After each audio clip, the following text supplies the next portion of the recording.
샬롬. 오늘 또 오직 주님의 은혜와 평강이 여러분에게 충만하시기를 주의 이름으로 축원합니다.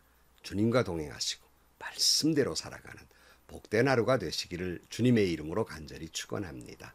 오늘 아침 하나님께서 우리에게 허락해 주신 말씀은 고린도전서 7장 17절에서 24절 말씀입니다. 각 사람은 주님께서 나누어 주신 분수 그대로 하나님께서 부르신 처지 그대로 살아가십시오. 이것이 내가 모든 교회에서 명하는 지시입니다. 할례를 받은 몸으로 부르심을 받은 사람은 굳이 그 할례 받은 흔적을 지우려 하지 마십시오. 할례를 받지 아니한 처지에서 부르심을 받은 사람은 굳이 할례를 받으려고 하지 마십시오. 할례를 받은 것이나 안 받은 것이나 그것은 문제가 아니고 하나님의 계명을 지키는 것이 중요합니다. 각 사람은 부르심을 받은 그때의 처지에 그대로 머물러 있으십시오. 노예일 때 부르심을 받았습니까? 그런 것에 마음 쓰지 마십시오. 그러나 자유로운 몸이 될 수 있는 기회가 있으면 어떻게 해서든지 그것을 이용하십시오. 주님 안에서 노예로 부르심을 받은 사람은 주님께 속한 자유인입니다. 그와 같이 자유인으로서 부르심을 받은 사람은 그리스도의 노예입니다. 여러분은 하나님께서 값을 치르고 사신 사람입니다. 그러므로 사람의 노예가 되지 마십시오. 형제자매 여러분, 각각 부르심을 받은 그때의 처지에 그대로 있으면서 하나님과 함께 살아가십시오. 아멘. 오늘은 거룩한 주일입니다. 오늘 또 주님께 예배하고 하나님께 영광을 돌리는 복된 하루가 되시기를 축복합니다. 우리가 살아가면서 잊지 말아야 될 것이 하나 있습니다. 바로 그것은 나와 다른 어떤 신분과 은사와 능력을 가진 사람들이 있습니다. 분명히 그렇죠. 여러분, 그것은 언제나 틀린 것이 아니라 다르다는 원칙 속에 살아야 됩니다. 나와 다른 것을 틀리다고 생각하면 그때부터 분쟁이 생기는 것입니다. 우리가 살아가면서 상대방과 피부색이 다를 수도 있고요. 태어난 지역이 다를 수도 있지 않겠습니까? 그렇다고 해서 그런 사람들이 나와 피부색이 다르다고 하등하다고 생각하고 틀렸다고 생각하고 잘못됐다고 생각한다면 분쟁이 생기는 것은 당연한 것이 아니겠습니까? 오늘 17절 말씀에 보면 각 사람은 주님께서 나누어 주신 분수 그대로 하나님께서 부르신 처지 그대로 살아가십시오. 이것이 내가 모든 교회에서 명하는 지시입니다. 그랬어요. 모든 사람은 하나님께 부르심을 받았다. 콜링이죠. 그건 다 부르심을 받은 것이죠. 그런데 그 나누어 주신 분수가 다르다는 거예요. 모양이 다르고 형태가 달라요. 형편이 달라요. 그런데 그대로 살아가십시오. 이것은 교회에 명하는 명령이다. 지시다. 이렇게 말하고 있습니다. 우리 모두는 부르심을 받은 사람들입니다. 우리는 그 부르신 대로 그것이 사명입니다. 내 처지가 남보다 좋든 그르든 나쁘든 어떻든지 간에 그건 상관없이 모든 사람은 그 자리에서 부름을 받았고 바로 그 자리가 사명의 자리라는 사실입니다. 항상 여러분 우리가 잊지 말아야 될 것은 지금 나의 형편과 처지는 내가 좋든 힘들든지 간에 하나님이 나에게 주신 최선이고 가장 좋은 것이며 분수대로 부르신 그 자리입니다. 지금 여러분이 계신 그 자리가 형편이 하나님이 여러분을 향한 최선이며 여러분을 향한 사명의 자리라는 말이에요. 그래서 예를 이렇게 들고 있습니다. 오늘 18절 말씀에 할례를 받은 몸으로 부르심을 받은 사람은 굳이 그 할례 받은 흔적을 지우려고 하지 마십시오. 할례를 받지 아니한 처지에서 부르심을 받은 사람은 굳이 할례를 받으려고 하지 마십시오. 그랬어요. 자, 고린도 교회에 할례를 받은 사람과 할례 받지 아니하는 사람들이 있었어요. 자, 할례 받은 사람은 누구일까요? 당연하지요. 유대인들입니다. 전통적 유대인들이겠습니다. 그래서 모든 유대인들은 다 할례를 받아요. 그래서 이 독일 히틀러 나치스들이 유대인들을 잡아서 많이 괴롭히고 죽였잖아요. 그럴 때 유대인이 아니냐는 아랫도리를 벗겨서 남자들의 표피가 잘라졌냐를 보아서 구분했다고 합니다. 이건 유대인이라는 증표이기도 하기 때문이에요. 그건 사실은 이미 창세기에 주신 말씀이기도 해요. 창세기 17장 10절 말씀에 보면 너희 가운데에서 남자는 모두 할례를 받아야 한다. 이것은 너와 내 뒤에 오는 너의 자손과 세우는 나의 언약, 곧 너희가 모두 지켜야 할 언약이다. 너희는 표피를 베어서 할례를 받게 하여라. 이것이 나와 너희 사이에 세우는 언약의 표다. 대대로 너희 가운데서 남자는 모두 난지 8해 만에 할례를 받아야 한다. 너희의 집에서 태어난 종들과 너희가 외국인에게 돈 주고 사온 종도 비록 너희의 자손은 아니라 해도 마찬가지로 할례를 받아야 한다. 집에서 태어난 종과 외국인에게 돈을 주고 사온 종도 할례를 받아야 한다. 그렇게 하여야만 나의 언약이 너희 몸에 영원한 언약으로 새겨질 것이다. 할례를 받지 않는 남자, 곧 표피를 베지 않는 남자는 나의 언약을 깨뜨린 자이니 그는 나의 백성에서 끊어진다. 그랬어요. 모두 할례를 받아야 된다는 거예요. 초대교회를 괴롭혔던 아주 중요한 두 가지 문제가 있었습니다. 그러나 하나는 지난 시간에 말한 대로 아주 금욕주의자들이에요. 금욕해야 된다는 거고요. 하나는 바로 유대주의자들입니다. 그러니까 당시 고린도 교회에 유대주의자들이 있었어요. 그래서 고린도 교회 안에서 모두 다 유대주의자들은 다 할례를 받았지 않겠습니까? 그러나 이 고린도 교회 안에 이 유대인 중에서도 이제 이방인의 물을 먹다 보니까 요즘 시대가 어느 시대인데 꼭 그렇게 할례를 받아야 됩니까? 이렇게 거절한 유대인들도 있고, 또 할례 받은 유대인들은 자기들은 이미 그 구약 때부터 내려온 전통 때문에 할례를 받았고, 그리고 예수 믿는 사람, 그러니까 하나님을 믿는 사람이라면 다 할례를 받아야지, 그래야 된다고 주장하는 사람들이 있었어요. 그래서 이방인들에게 할례를 받으라고 강요하는 일들도 있었습니다. 여기에 대해 이방인들이 아주 부담스러워하고 그 때문에 또 교회 나오기를 꺼려하기도 하고 이걸 거부하기도 한 거예요. 내가 유대인도 아닌데 꼭 내가 당신들의 건 문화이고 전통이지 내가 꼭 그렇게 해야 하느냐는 거예요. 그래서 할례자냐 무할례자냐 이 다툼이 일어난 거예요. 이때 사도 바울이 오늘 본문에서 뭐라고 그럽니까? 19절 말씀. 할례를 받는 것이나 안 받는 것이나 그것이 문제가 아니고 하나님의 계명을 지키는 것이 중요합니다. 그래서 그러니까 할례를 받았냐 안 받았냐 무슨 형식이 중요한 것이 아니라 그보다 더 계명대로 살았냐 아니냐가 더 중요하다는 거예요. 그래 로마서에서도 사도 바울은 뭐라고 말합니까? 로마서 2장 23절 말씀에 율법을 자랑하면서도 왜 율법을 어겨서 하나님을 욕되게 합니까? 성경에 기록된 바 너희 때문에 하나님의 이름이 이방 사람들 가운데에서 모독을 받는다 한 것과 같습니다. 율법을 지키면 할례를 받은 것이 유익하지만 율법을 어기면 그대가 받은 할례는 할례를 받지 않은 것으로 되어버립니다. 그러므로 할례를 받지 않는 사람이 율법의 규정을 지키면 그 사람은 할례를 받지 않았더라도 할례를 받은 것으로 여겨질 것이 아니겠습니까? 그리고 본래 할례를 받지 않았더라도 율법을 온전히 지키는 사람이 율법의 조문을 가지고 있고 할례를 받으면서도 율법을 범하는 사람인 그대를 정죄할 것입니다. 겉모양으로 유대사람이라고 해서 유대사람이 아니요 겉모양으로 살갗을 할례를 받았다고 해서 할례가 아닙니다. 오히려 속사람으로 유대사람인 이가 유대사람이며 율법의 조문을 따라서 받은 할례가 아니라 성령으로 마음에 받은 할례가 참 할례입니다. 이런 사람은 사람에게서가 아니라 하나님에게서 칭찬을 받습니다. 그랬어요.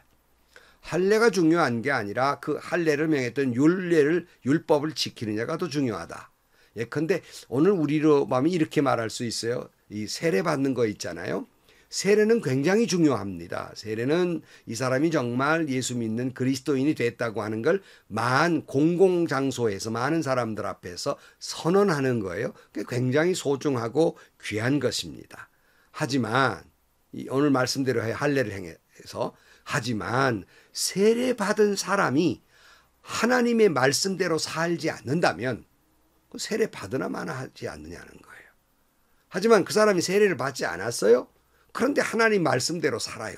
그러면 세례 받은 사람보다 훨씬 더 귀하지 않느냐, 이런 뜻을 가지고 있는 겁니다. 그러므로 할례를 받았냐 안 받았냐가 중요한 것이 아니라 말씀에 따라 사느냐 그렇지 않느냐가 더 중요하다는 것입니다. 그래서 바울은 할례를 받은 자로 부르심을 받았든지 받지 아니한 자로 부르심을 받았든지 그것이 하나님의 뜻이며 그것이 하나님의 최선이기 때문에 너무 그것 때문에 의기소침하거나 남을 강요하지 말고 믿음 그대로 그 자리를 지키라는 거예요.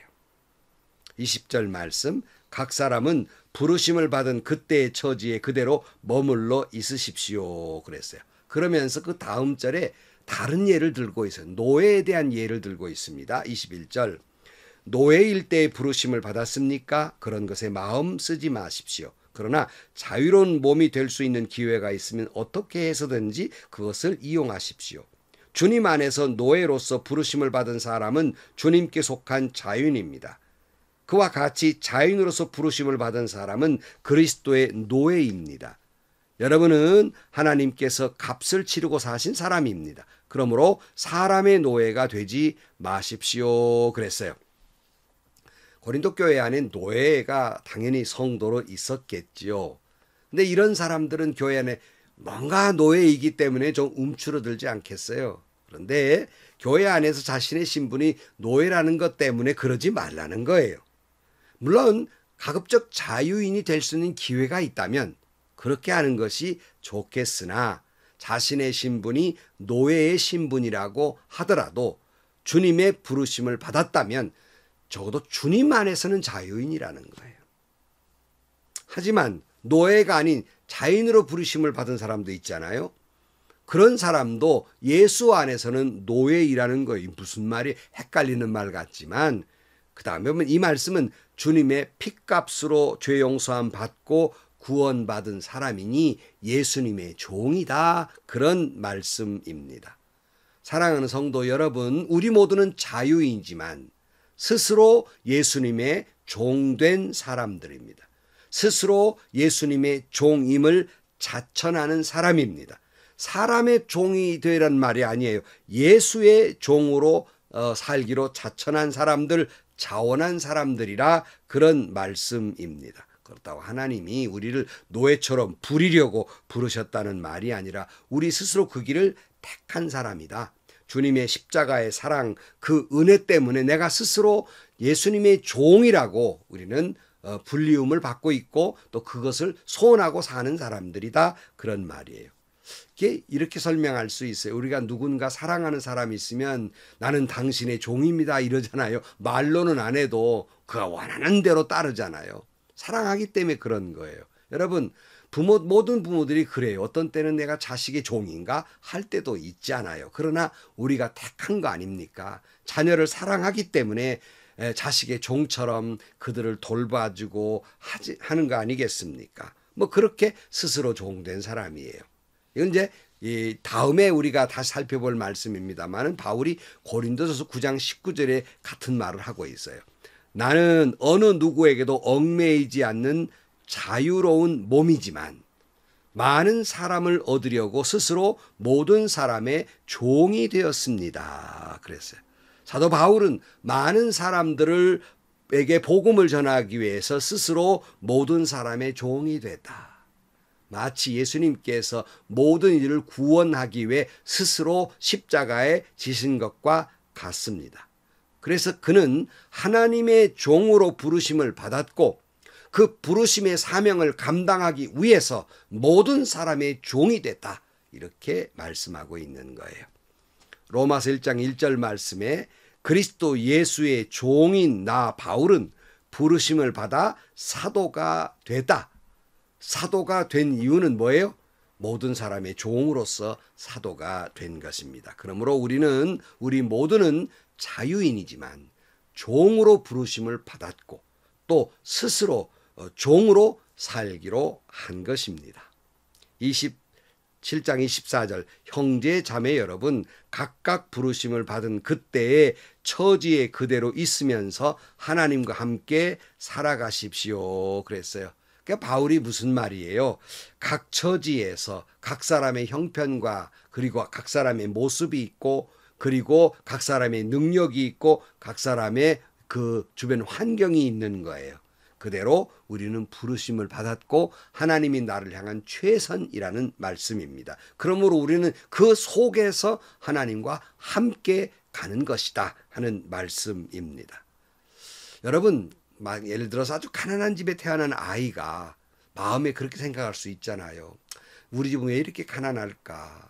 그래서 내가 좀 더 좀 많은 걸 원하는 거 하고 싶은데 내가 부자의 부모 밑에 태어났더라면 얼마나 좋을까 하고 불평하고 살기보다는 그러나 거기서 최선을 다하는 것 이것이 그 사람의 부름받은 것이다 하는 말씀입니다. 제가 섬기던 교회에 부임했을 때 매우 작은 교회였죠. 여러 가지 문제가 많았지만 열심히 기도하고 말씀 전하고 전도하고 신방을 하면서 그 부르심에 대해서 최선을 다하려고 애를 썼습니다. 그러나 너무너무나 힘들게 하는 일들이 많았어요. 왜냐하면 그 교회가 제가 부임하기 전에 아주 교회에서 심히 다툼이 분규가 일어났고 목사님을 쫓아내기도 한 교회였습니다. 그러니까 교인들은 4분 오열된 상태 그 적게 모인 것도 또 이게 갈라져 있습니다. 더군다나 목회자를 쫓아냈기 때문에 목회자에 대한 불신감으로 가득 찬 교회였어요. 그러니까 저에 대해서도 불신의 눈을 바라보고 있는 거죠. 너무너무나 힘들었습니다. 그래서 한때 하나님을 원망해 보기도 했어요. 하나님, 나를 좀 더 큰 교회, 좋은 성도들이 있는 교회, 평안한 교회 좀 보내셨으면 내가 좀 더 주님을 위해서 헌신하고 더 멋있는 목회를 했을 터인데, 더 행복한 목회를 했을 터인데요 하고 원망하기도 했습니다. 왜냐하면 제가 그 교회 부임하기 전에 있던 부목사로 있었던 일이 신광교회는 너무너무나 좋은 교회였거든요. 존경하는 안교훈 목사님이 계셨고 그리고 너무너무나 좋은 장로님들, 너무너무나 목회자들을 사랑해 주었던 성도들이 있었기 때문에 너무너무나도 정말 행복한 목회를 했습니다.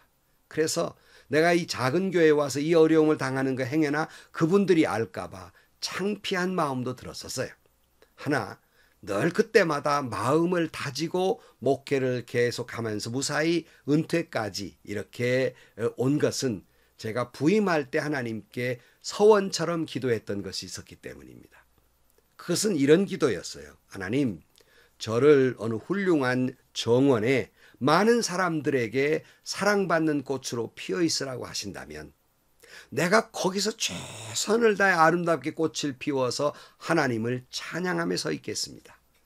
하지만 하나님께서 저더러 아무도 찾아보지 않는 어느 산골 후미진 그늘진 곳에 이름 모를 들꽃으로 피어 있으라 한다 할지라도 나는 최선을 다해서 아름다운 꽃으로 피어서 하나님을 찬양하며 서 있겠습니다.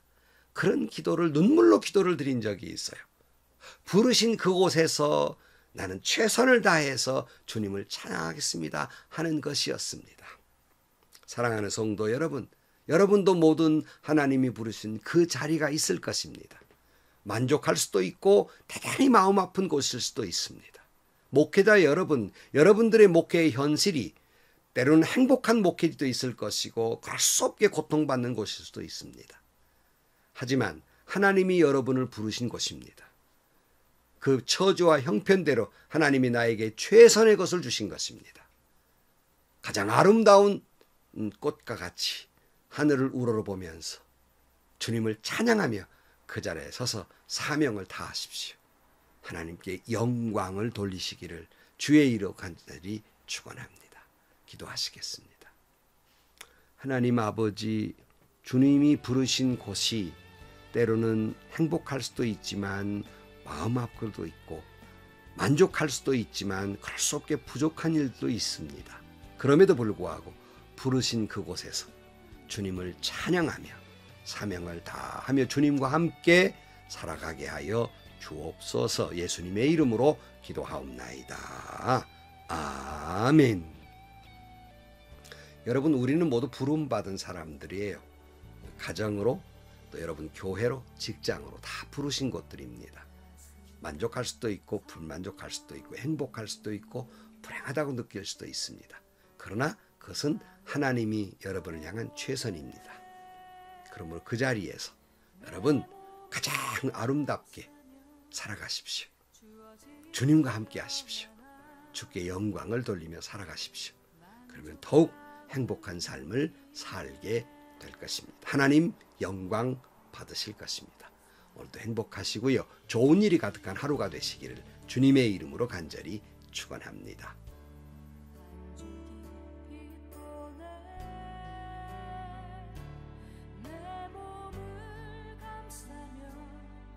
주어지는 평안한 그 사랑을 느끼네. 부르신 곳에서 나는 예배하네. 어떤 상황에도 나는 예배하네. 부르신 곳에서 나는 예배하네.